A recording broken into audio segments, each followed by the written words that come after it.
Guys, ito na po yung area ng fish market. Okay, ito po yung harap. Okay, so ano po siya, makikita nyo yung malaking plot. Okay, so pupunta tayo sa likod. Guys, ito po yung mga bangka rito, ibang klase, may mga makina, malalaking makina. Ayan po. So guys, nandito na po tayo sa loob ng fish market. So ngayon iba na talaga yung fish market rito, hindi katulad dati.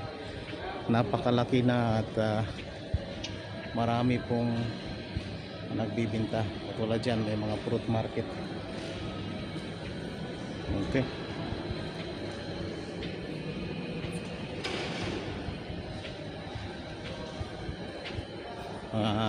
gulay at saka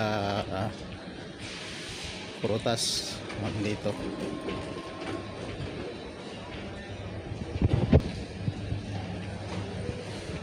Dost, kyali dost, pura fresh ha.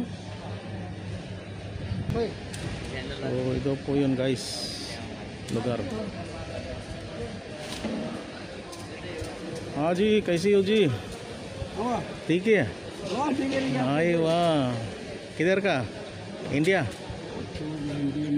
Pakistan.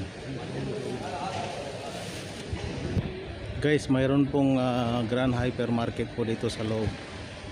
Okay, so ito po dito ay puro lang gulay. Siguro yung nagbibinta na ng isda na sa kabila, hahanapin natin. Okay guys, hanggang dito lang po at maraming salamat ulit.